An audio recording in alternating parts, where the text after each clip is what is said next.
नहमदुहु व नसल्ली अला रसूलिहिल करीम अम्मा बाद फ़अऊज़ु बिल्लाहि मिनश शैतानिर रजीम बिस्मिल्लाहिर रहमानिर रहीम व अंतुमुल आलौना इन कुंतुम मुमिनीन। हम अपनी जान के दुश्मन को भी जान कहते हैं, हम अपनी जान के दुश्मन को भी जान कहते हैं और मोहब्बत की इस मिट्टी को हम हिंदुस्तान कहते हैं। वाह क्या बात है।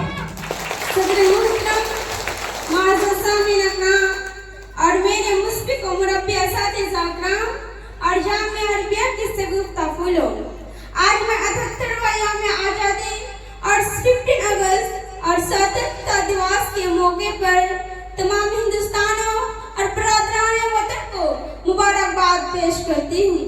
इसके बाद मैं जामिया अरबिया की इस स्टेज की जानिब से और तमाम असातिज़ा किराम के जानिब से और उन तमाम शहीदान वतन को खराज अकीदत पेश करती हूँ जिन्होंने अपनी जानों का नजराना पेश करके इस हिंदुस्तान को सींचा, संवारा और परवान चढ़ाया। मोहतरम हजरात, यही आयाम आजादी है जिसको हासिल करने के लिए हमारे अब्बा अजदाद बहुत सी मुश्किलात और मशाइल का सामना किया था। यही आयाम आजादी है, यही इंडिपेंडेंस डे है जिसको हासिल करने के लिए हमारे अब्बा अजदाद बहुत सी कुर्बानियां दी।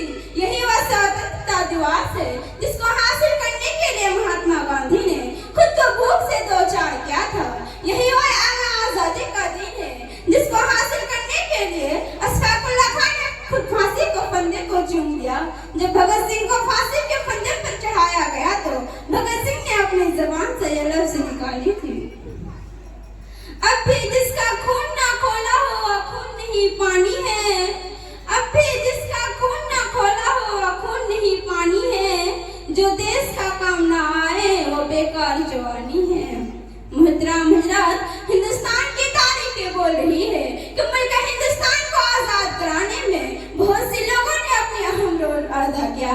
अगर हम बहादुर शाह जफर की बातें करें, 1857 की जंग में बहादुर शाह जफर को रंगून काले के पीछे धकेल दिया गया तो अंग्रेजों ने कहा, दमदमे में दम नहीं अब खैर मांगो जान की, दमदमे में दम नहीं अब खैर मांगो जान की। ये जाफर ठंडी हुई शमशेर हिंदुस्तान की। तो जाफर ने जवाब दिया, गाजिया में बू रहेगी जब तक ईमान की, गाजिया में बू रहेगी जब तक ईमान की, तब तक लंदन तक चलेंगे तब के हिंदुस्तान की। हिंदुस्तान को आजाद कराने में सिर्फ बुजुर्गों को नहीं बल्कि बच्चों से लेकर बड़ों तक सबने अपने अहम रोल अदा किया। खुदराम बोस ने 17 साल की उम्र में अपनी कुर्बानियां दे दी।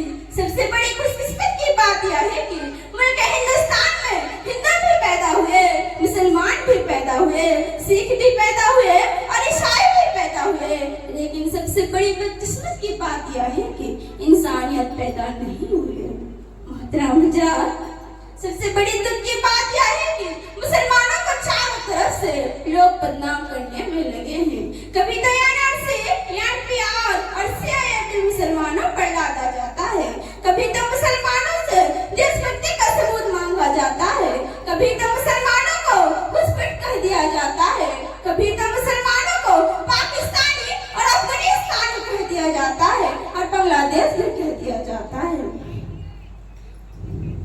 अरे मुसलमानों को सबकी नजर से देखने वालों, कान खोल कर सुन लो, हमसे देशभक्ति का सबूत मांगते हो। हमारा देशभक्ति का सबूत ताजमहल है जो पूरी दुनिया को एक मोहब्बत का पैगाम देता है। हमसे देशभक्ति का सबूत मांगते हो। हमारा देशभक्ति का सबूत लाल किला और चार मीनार। लाल किला है जहाँ देश के प्रधानमंत्री खड़े होकर 15 अगस्त की भाषण देते हैं। हमसे देशभक्ति का सबूत मांगने वालों, हमारा देशभक्ति का सबूत जमा मस्जिद और चार मीनार है जहाँ लाखों पर्यटक आते रहते हैं। किसी शायर ने क्या ही खूब कहा है, जिस और नजर दौड़ाओगे हमें ही पाओगे, जिस और नजर दौड़ाओगे हमें ही पाओगे, बोलो तुम क्या क्या झूठलाओगे। मोहतरम हजरात, कुरान कहते हैं कि तुम सरबलंद रहो, तुम्हारी ही जीत होगी। शर्त है कि तुम्हें मोमिन बन के रहना पड़ेगा। कुरान कहता है तुम देश से मोहब्बत करो,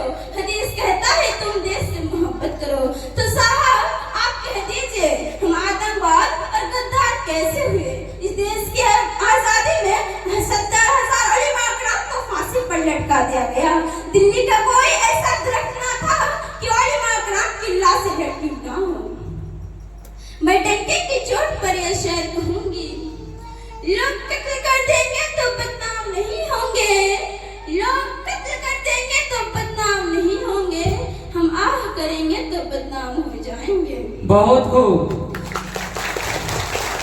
मिल्लत इस्लामिया की नौजवान हो, यह है हमारी देश की हालात। लेकिन मैं कहना चाहती हूँ कि डरना मत, मायूस मत हो, मायूसी कुफ्र है। इस देश में जितने हिंदुओं का हक है उतना मुसलमानों का भी हक है। ये देश हमारा था, हमारा है और इंशाअल्लाह हमारा रहेगा।